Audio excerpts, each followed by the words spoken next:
Snapchat, as we all know it, was once the most popular social media platform on the internet. Some may even argue it's even more popular than ever, because let's face it, Snapchat at first sight seems just fine.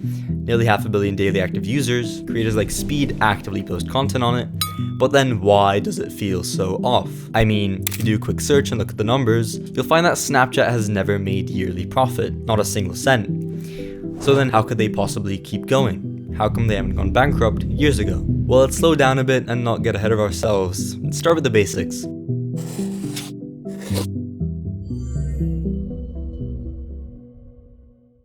Snapchat is a photo messaging app originally engineered by students at Stanford. The concept's quite simple, same as any other messaging app really, except what makes it unique are snaps. Photos you can send others, but they're only accessible for a few seconds unless you save them.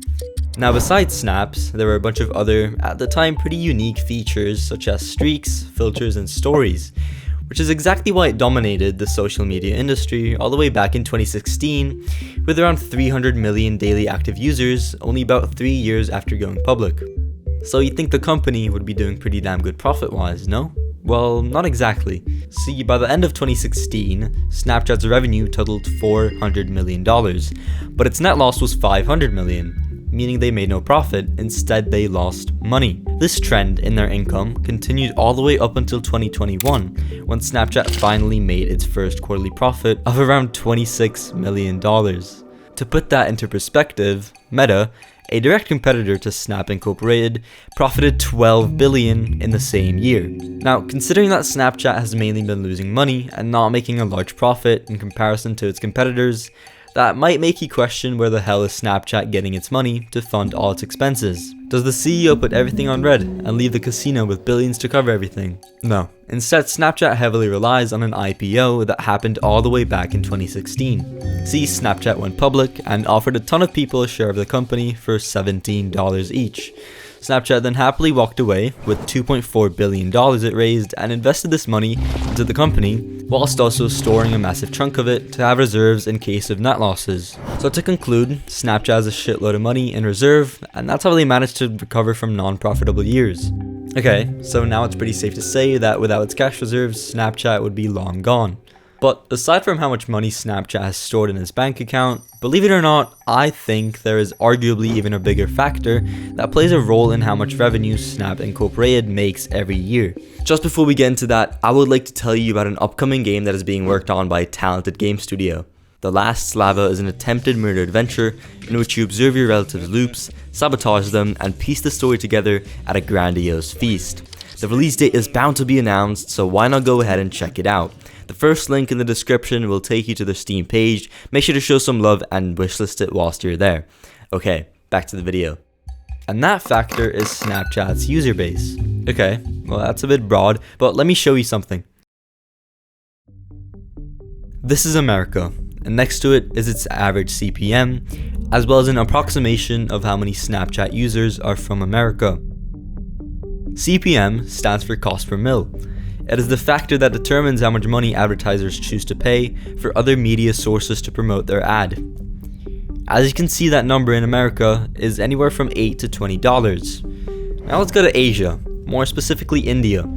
A lot more people for sure, but now let's reveal the CPM. Yikes, about $1. So we're aware that Asia is a Snapchat dominant continent as compared to America, and that is a massive problem, as Snapchat heavily relies on ad revenue. Meaning if most of the users come from low CPM countries, odds are that Snapchat isn't getting nearly as much as it needs. And it doesn't stop there. As of now, Snapchat's user base is somehow still constantly growing, but the NA and EU active user base is rapidly on the decline. In fact, as of 2025, Snapchat has managed to lose 4 million American daily active users, and from the looks of it, it doesn't look like it's about to stop. So what this means is that the growth in the user base is actually causing the average revenue per capita to plateau.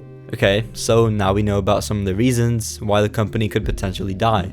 And whilst those are definitely silent killers, I believe there's actually something even more threatening to Snapchat. But before that, let's quickly look at some of the ways they could possibly survive. The introduction to Spotlight in 2020, Snap's short-form content, is definitely one of the many attempts to save the platform. It's the same as YouTube Shorts, TikTok, or Reels. But comparing Spotlight and TikTok is like saying, I don't know, it's apples and oranges. Long story short, the content you see on Spotlight is a mix of AI slop, one of these bun Snapchat templates. Now, while I could talk shit about Spotlight for about another hour, to everyone's surprise, the feature actually kinda helped Snapchat. Since the launch of Spotlight in 2020, its monthly active user base has managed to go from 100 million to over 500 million in the span of only about 5 years. On top of that, Spotlight now actually accounts for 40% of the total time spent watching content on Snapchat. Now, this is a shot in the dark, but I believe this is only because there's way more content on Spotlight than there is on someone's story. Anyways, I'm obviously not going to go over every milestone Spotlight has surpassed, but it's fair to say that in a way, Spotlight has helped Snapchat expand into more than just a messaging app. Now, is that necessarily a good thing? I don't think so. We can't forget that Snapchat Incorporated has its competitors. So we gotta ask ourselves, is there really anything Snapchat can do that, for example, Instagram can't? I'm gonna go with a no on this one.